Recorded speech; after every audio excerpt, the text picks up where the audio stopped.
My dad said, "At least you're good for a check," after I paid for most of my brother's wedding. So I took the mic and said, "Then this is the last check you will ever get from me. The event fell apart before dessert. I started a logistics company when I was 23, and after 5 years of barely scraping by, something clicked. Contracts poured in. I didn't just survive, I thrived. And when the money started flowing, so did the calls from home. It started small, a couple hundred here, a car payment there. Then came the credit card debt, Mom's dental work, Dad's truck, my sister's tuition, and my brother Ryan always needed just a bit to hold him over. He was the golden child, even after dropping out of college twice and quitting 3 jobs in a row. But every time he crashed, the whole family acted like it was a fluke. Like Ryan just had bad luck and I had extra despair. I never really pushed back. I told myself it was fine, that helping family was what you did when you made it. But over the years I noticed something. Every thank you got shorter, every request got louder, and somewhere along the way thank you turned into finally. It all came to a head at Ryan's wedding. Now I had already spent a ridiculous amount to make that day happen. My parents guilted me into it slowly, like boiling a frog. Just help with the venue became, well, we can't do flowers without the photographer. Then the cake's not included in catering. And finally, it's Ryan's big day. Can't you just cover the rest? And I did. All in, I fronted just under $100,000, and no one asked me once if that was okay. They just expected it, like I was paying back some invisible debt I owed them for daring to make it without a degree. The wedding itself was beautiful, I'll give them that. Big vineyard property, sunset lighting, string quartet playing a soft instrumental version of Can't Help Falling in Love. Everything looked like a Pinterest board exploded in real life. But even as people clinked glasses and danced under fairy lights, I couldn't shake the feeling that I wasn't really there. I wasn't listed in the program, wasn't seated near the bridal party, wasn't even asked to speak. I chalked it up to Ryan being overwhelmed, or so I told myself. Then came the speeches. My dad, already a few drinks in, took the mic. After the best man, he that smug half-smile he gets when he thinks he's being clever. And he looked directly at me. We always knew Ryan would find someone special. Dad began slurring just slightly. He's got charm, good looks, and now he's finally settling down. As for Ethan, well, he chuckled, letting the silence drag. He's not married, not educated, but hey, at least he's good for a check. The room erupted in laughter, not awkward chuckles. Laughter! Even Ryan laughed. My mom covered her mouth like it was all in good fun. The bride, Chloe, smiled politely but said nothing, and I just froze. I stared at them from my seat. I don't even know how long. I was too stunned to be embarrassed, too numb to be angry, and then something in me snapped.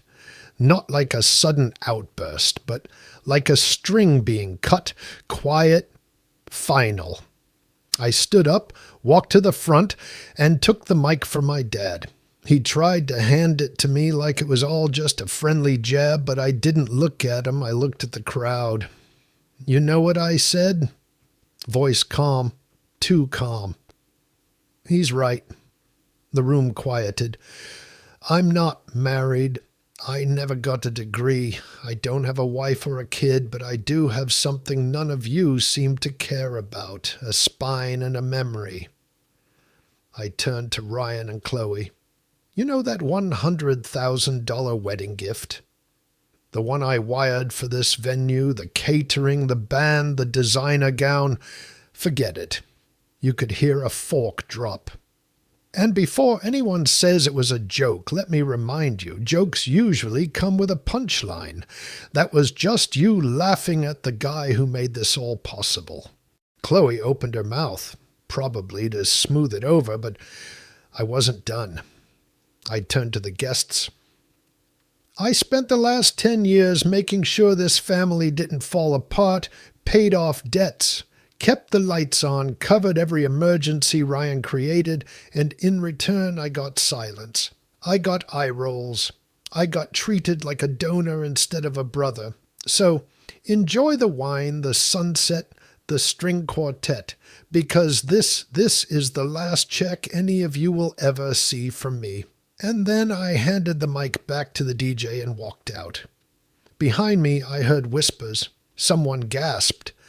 My mom called my name, not angrily, not even in protest, just surprised, like she honestly didn't see this coming. That was the moment I realized something deeply unsettling. They really didn't see it. None of them thought they were doing anything wrong. To them, I was just fulfilling my role, the good son, the one with deep pockets and no backbone. But I was done playing that part. What they didn't know yet, and what would make the next few days very interesting, was that I hadn't just paid for the wedding. I had access. I had receipts. I had leverage. And I had already made a few quiet moves in the background.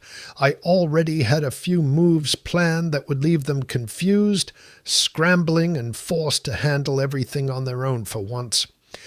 But I'll get to that later. Just know the wedding disaster was only the first domino to fall. I didn't go straight home. Instead, I drove to a quiet hotel downtown where I'd booked a corner suite the night before, away from the noise, the congratulations, and the fake hugs. I poured myself a glass of water, sat by the window, and watched the city lights come on one by one. I thought I'd be furious. Maybe I was. But more than anything, I just felt empty. It was like people had been taking pieces of me for years, and only then did I realize there was nothing left. I checked my phone. A few missed calls from Mom, one from Chloe, and nothing from Ryan. He was probably still celebrating, expecting me to cool off by morning and quietly pay the rest of the bills. That had always been his routine. Make a mess, wait it out, and move on. This time, I had a different plan. The first thing I did was open my laptop and log into the shared wedding account. I had created it when we started planning. The account was in my name, with both Chloe and Ryan listed as authorized users.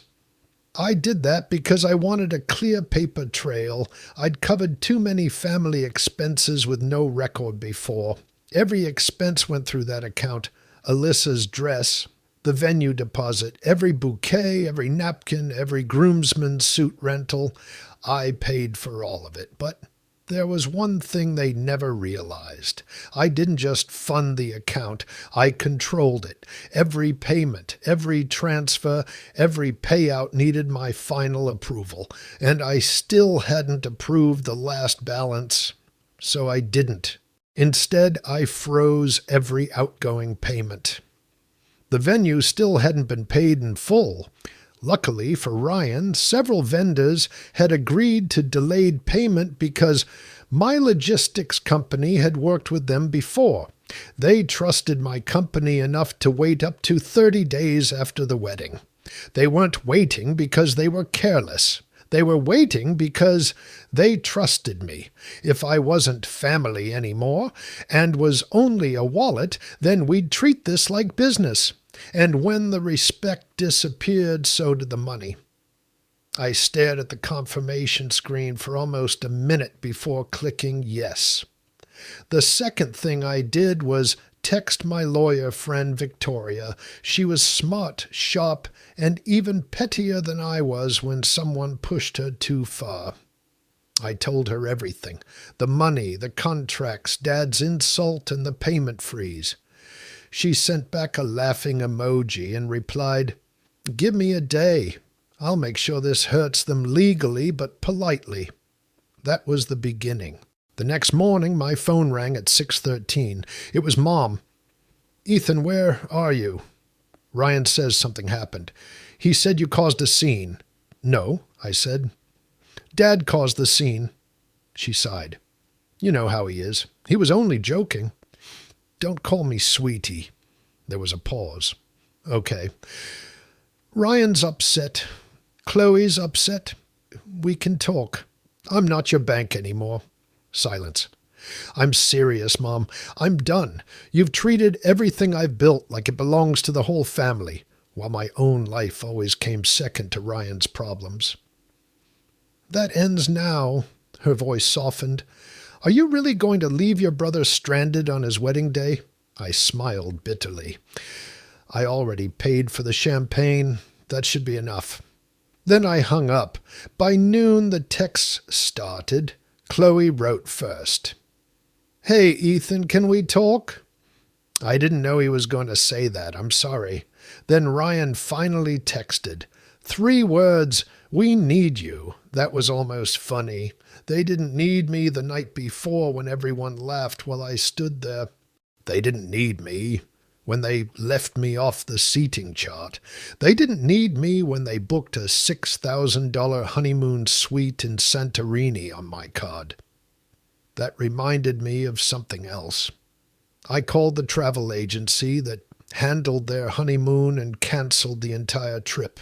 The deposit was non-refundable, but the remaining balance hadn't been paid. At 2:00, Ryan called. "You canceled our honeymoon?" "Yep." "You've lost your mind." That was low. "Really?" "You laughed while Dad humiliated me. You know how he is?" "Yeah," I said. "That's exactly why I'm done." He tried to argue, but I cut him off. "Ryan, I gave you everything. Every time you needed help, I was there. And every time you acted like I owed it to you. I was always your backup plan." I took a breath. "Not anymore. Figure it out yourself." I ended the call, muted the conversation, leaned back in my chair, and let the silence settle in. But I knew this was only the beginning. Freezing the payments and canceling the honeymoon were just my first moves. No, I still had one more move left. One final piece that would completely change everything for them. And it all came down to the house. Not my condo. I lived in a simple 2-bedroom place with a small office, quiet and comfortable. I meant their house, the one my parents claimed they were giving Ryan and Chloe as a wedding gift. There was just one problem. I was the one who bought it. 3 years earlier, after Dad's heart scare and Mom's surgery, they said they needed to downsize. They told me the old mortgage had fallen behind and the house was becoming too much to handle, so I stepped in. I paid off the house, cleared every debt, and placed the deed into a trust that I controlled. They lived there rent-free with one condition: no changes, no transfers, and no ownership decisions without my approval. A month before the wedding, Dad casually mentioned over dinner that they wanted to give the house to Ryan and Chloe as a wedding present. At first, I thought he was kidding. "Why would you do that?" I asked. "Ryan's starting a new life," Mom said. "He needs stability. Besides, you always said you didn't want the house." "That's because I already own it," I replied. "I paid for it." Dad just waved his hand. "It's all family." "What's the difference?" I should have shut the idea down right there. Instead, I convinced myself it was only dinner talk, not an actual plan. I was wrong. While I was paying for the wedding, they had already started paperwork behind my back. They never told me because they assumed I'd eventually agree. Like always. They assumed wrong.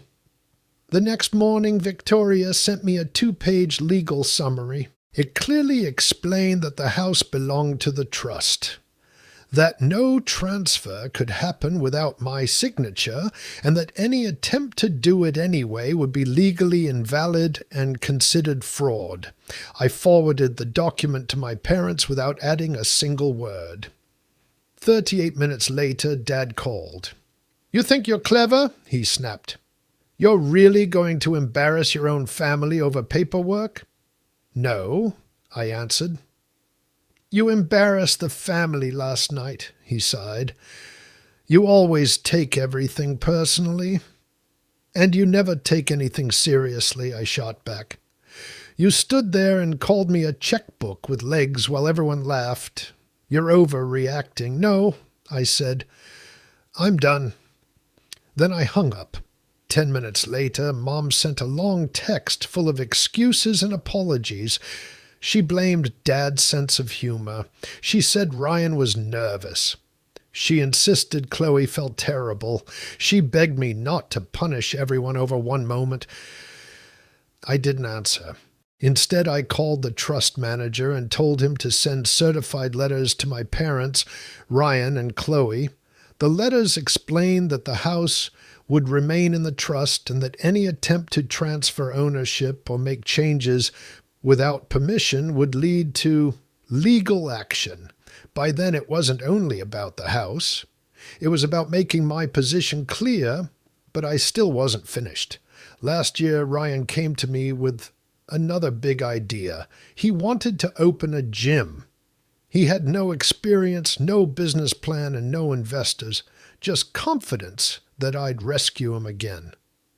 I loaned him $40,000 under a signed contract, 0% interest. 6 months before repayment started, he happily signed it. He never paid me back. Not once. That same morning, Victoria prepared a formal demand letter giving him 30 days to repay the full amount. If he ignored it, we'd file a civil lawsuit and go after the assets connected to the limited liability company he had registered. Was it harsh?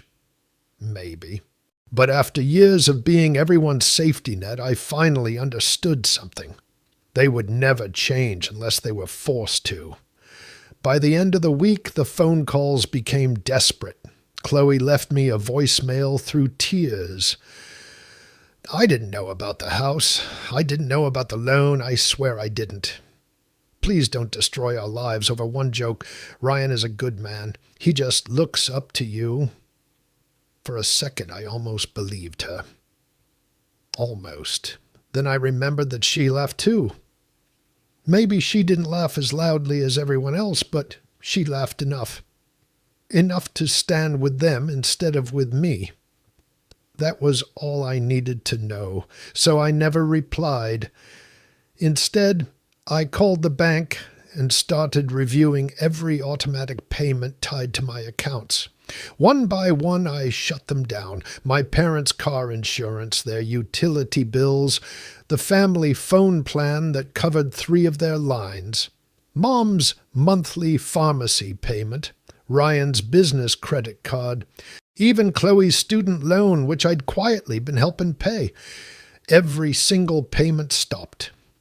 As the days passed, then turned into a full week, I expected to feel guilty. I expected anger, too. Instead, what I felt was relief.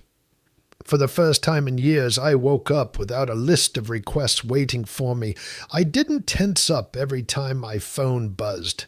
I didn't feel like everything I'd worked for belonged to everyone else while I was left cleaning up the mess. But I also knew the silence wouldn't last forever. And I was right. Late one night and just before 10 o'clock, someone knocked on my door. It wasn't a gentle knock. It was 3 firm, deliberate hits. I was sitting on the couch watching a documentary with my phone on silent and a mug of hot tea beside me. I muted the television and waited. I live in a secure building. Nobody just shows up without warning, especially that late. The knock came again. I got up, set my mug down, and looked through the peephole. Ryan. Of course it was Ryan. He was wearing the same wrinkled blazer he always wore to job interviews he never followed through on. No tie. His hair was a mess like he'd rushed over. He didn't look angry. He looked worn out. His eyes were red from stress or lack of sleep, and he was holding a thick folder in one hand. I didn't open the door. "Ethan," he called through the wood. "Please, just 5 minutes." I stayed silent. He waited a few seconds, then rested his forehead against the door. "I messed up," he said quietly. "I know I did." I still didn't answer. "I thought I could fix it," he continued. "I figured if I handled the honeymoon, talked to Dad, or had Chloe reach out, things would calm down. But everything's falling apart." His voice cracked. I leaned my own head against the door. We were only inches apart, separated by a piece of oak and years of resentment. "Everyone's panicking," he said. "Mom's been having dizzy spells. Dad acts like he doesn't care, but he called me 3 times today asking if those legal notices were real. Chloe's staying with her parents because she's embarrassed." He stopped for a second before letting out a tired laugh. "The gym's a disaster, too. I'm already behind on payroll. I only have 2 employees, and they keep texting me about unpaid invoices. I even tried selling the wedding sound system to cover rent, but it turns out we never owned it." I still didn't move. Then his voice changed. It sounded like it did when we were kids and he needed me to cover for him after he'd gotten into trouble. "I know I don't deserve anything from you," he said. "But I thought maybe you'd at least look at this." He lifted the folder toward the peephole. "Everything's in here. The wedding budget, the bank statements. I marked every expense you paid for and every expense we covered ourselves. Chloe never knew how much you actually spent. She thought your wedding gift was just the catering. I never told her the rest. Maybe it was pride. I don't know." He lowered the folder. "The gym paperwork is in there too, the lease, the contracts. And I wrote you a letter. It's probably terrible, but I needed you to know I wasn't pretending I didn't care. I did care. I still do. I just never knew how to say it without looking weak in front of everyone." There was another long silence. "I always looked up to you," he admitted quietly. "I still do. I just got used to everyone acting like your success didn't count because you didn't have a degree or the kind of life they expected. But you built everything yourself. You made it real. And I was jealous. That's the truth. I was jealous because you never needed their approval and you never needed mine." Finally, I spoke. "Leave the folder." That's all?" he asked. "For now." After another quiet pause, he answered, "Okay." I heard the folder slide across the floor under the door. A few minutes later, I opened it. The hallway was empty. Ryan was gone. Only the folder remained, leaning against the frame like a white flag. I carried it into the kitchen, turned on the light, sat down at the table, and opened it without even touching my tea. He had actually put real effort into it. There were spreadsheets, receipts, handwritten notes, and yellow sticky tabs with little explanations written on them. Ethan paid this. Forgot to thank him. Dad insisted on this. Way overpriced. Chloe thought her parents paid for this. My fault. At the very back was the letter. It wasn't long, barely a page, but it felt genuine. There were no excuses, no fake apology. Just an awkward attempt to admit he was wrong. Ryan had never been good with words, but I could see the guilt, I could see the shame, and buried underneath all of it, I could see the first real sign of regret. Still, one letter and a stack of spreadsheets couldn't erase years of being taken for granted. None of that erased what happened. It didn't change the fact that Ryan laughed when Dad mocked me. It didn't magically refill a well that had been empty for years. But it was a start. I set the letter face down on the table and leaned back in my chair. Just then my phone buzzed. It was an email from the venue coordinator. The subject read, "Urgent Payment Dispute Escalation." Apparently, Ryan had tried to pay the remaining balance with one of the shared cards I'd already frozen. The payment was declined. Thinking it was a banking issue, the coordinator contacted my office. She gave me 48 hours to resolve it before sending the matter to their legal department. I sat there reading the email over and over. 48 hours, legal escalation, payment dispute. And then it hit me. Ryan hadn't come to my apartment to apologize. He came to buy himself more time. I looked at the email again just to be sure. That was the real reason he showed up. It wasn't about taking responsibility or finally growing up. He only wanted to delay the fallout before everything became public, or worse, legal. For a moment, I had almost believed he'd changed. Almost. I closed my laptop and pushed the folder away. Suddenly, the spreadsheets, the receipts, even the letter felt calculated. It looked like one last desperate attempt to save himself while still expecting me to fix everything. I was done playing that role. The next morning, I called the venue coordinator. "Hi, this is Ethan Brooks. I was the original contact for the booking." "Mr. Knox, I'm glad you called," she said. "We've been having trouble processing the payment."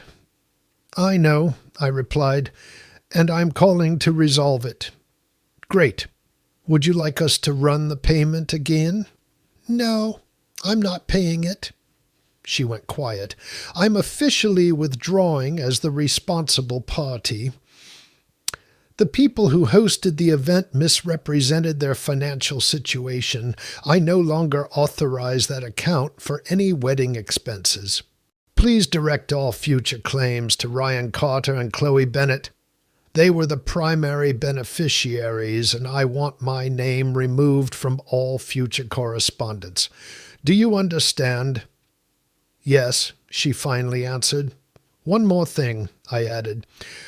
"They attempted to use a frozen card yesterday. That card was never authorized for their use.